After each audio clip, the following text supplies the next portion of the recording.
साल पहले मानसरोवर में राजा अशोक का राज हुआ करता था।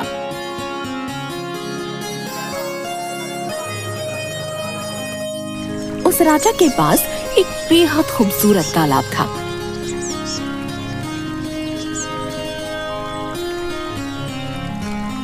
जिसमें कई सारी मछलियां हुआ करती थीं।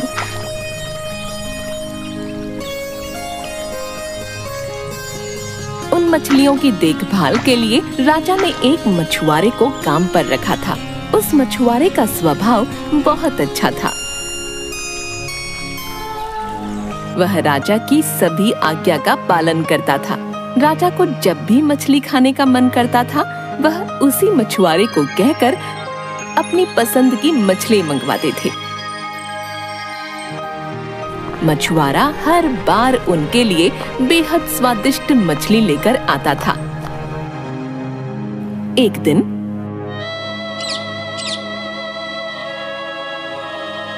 ये हर बार इतनी स्वादिष्ट मछलियाँ कैसे पकड़ सकता है? गुप्तचरों से पता लगवाता हूँ।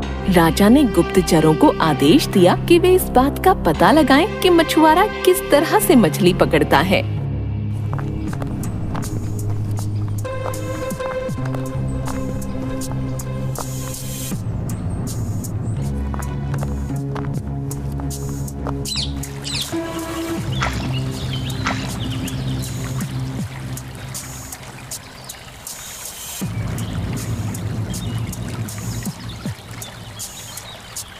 थोड़े दिन बाद गुप्तचरों ने राजा को बताया कि मछुआरे को तो मछली पकड़नी ही नहीं आती।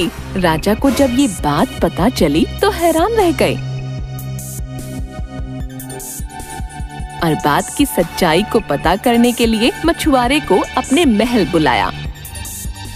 सुनो, आज तुम मेरे लिए तालाब की सबसे बड़ी मछली पकड़ कर लेकर आओ। मेरा मछली खाने का बहुत मन हो रहा है। जी महाराज, मैं आपके लिए अभी तालाब से मछलियाँ पकड़ कर लाता हूँ। इतना कहकर मछुआरा वहाँ से तालाब की ओर जाने लगता है और राजा भी उसके पीछे दबे पांव चल पड़ता है।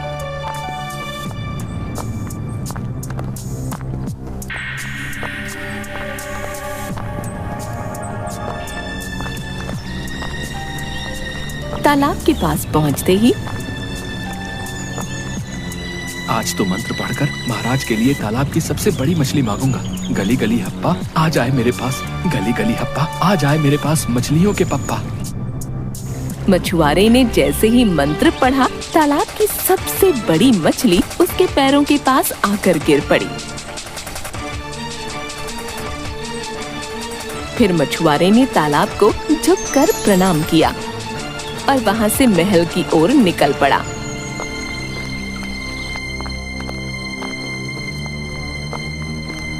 राजा को ये नजारा देख बहुत आश्चर्य हुआ। वो रास्ते भर यही सोचते सोचते महल आ गए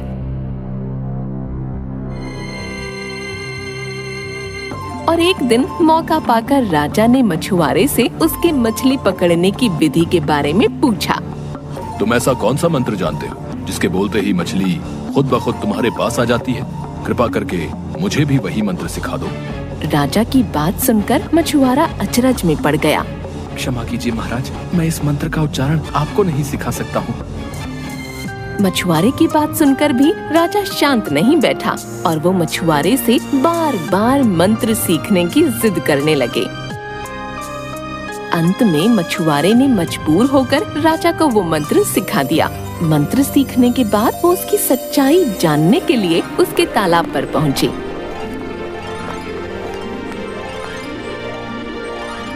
और मंत्रों का उच्चारण किया।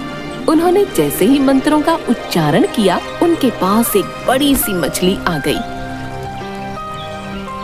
और उनकी खुशी का ठिकाना नहीं रहा।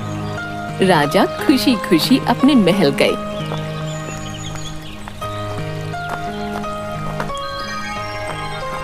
आज मैं आप सबको एक बात बताना चाहता हूँ। आप सबको पता है, मैंने एक मंत्र सीखा है जिसकी सहायता से तालाब की मछलियाँ खुद ब खुद मेरे पास आ जाएंगी। न मुझे तालाब में जाल डालने की जरूरत और न किसी और चीज की जरूरत। क्या महाराज ये सच है? हाँ हाँ, ये बिल्कुल सच है। महाराज, आपने ये मंत्र कहाँ से सीखा है? ये मंत्र तो मैंने बहुत ही प्रतिष्ठित साधु महाराज से सीखा है, जो हिमालय पर रहते हैं। आपस में सारे मंत्री बात करते हुए, ये कैसे हो सकता है? लगता है महाराज को भ्रम हो गया है। क्या तुम लोग आपस में खुसुर फुसुर कर रहे हो? वो हम लोग कह रहे थे कि हम लोग अपनी आँखों से ये देखना चाहते हैं कि अगर ऐसा है तो चलो, मैं अभी तुम लोगों को दिखाता हूँ। हाँ हाँ महाराज, चलिए चलिए। एक दिन राजा के साथ उनके मंत्री सभी लोग उस तालाब पर पहुंचते हैं। तालाब पर पहुंचने के बाद सब लोगों ने राजा को उस मंत्र का उच्चारण करने को कहा। गली गली हप्पा, आ जाए मेरे पास मछलियों के पप्पा।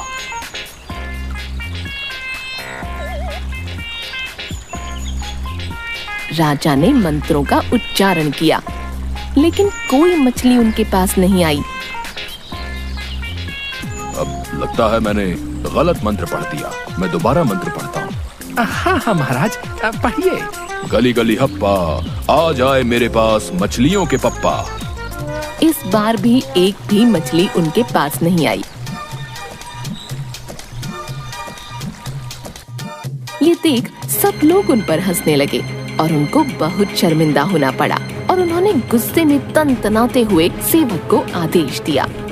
जाओ सेवक, उस मछुआरे को बुला कर लाओ। सेवक जाता है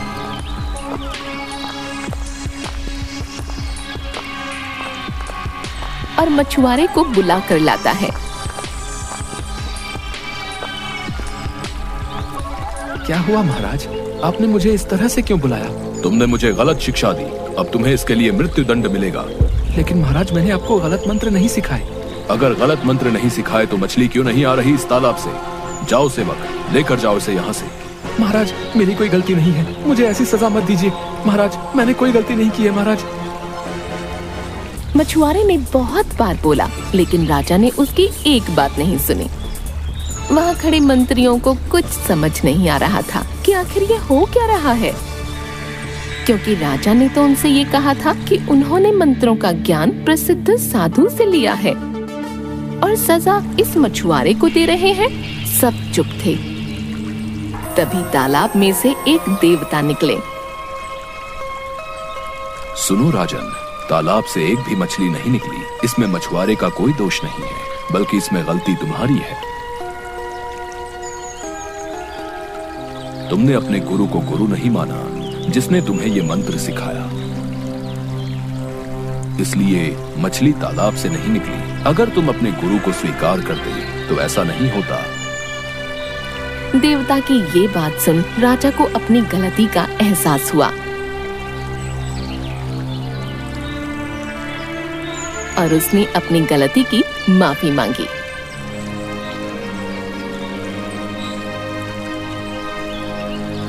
मुझे माफ कर दो, मैं अपने पद के घमंड में भूल गया था कि गुरु से बड़ा कोई नहीं होता। मुझे माफ कर दो, मैं तुम्हें अपने गुरु के रूप में स्वीकार करता हूँ।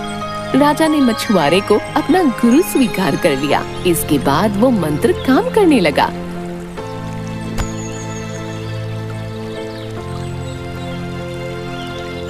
इंसान को कभी झूठ नहीं बोलना चाहिए और न ही अपने गुरु का अपमान करना चाहिए।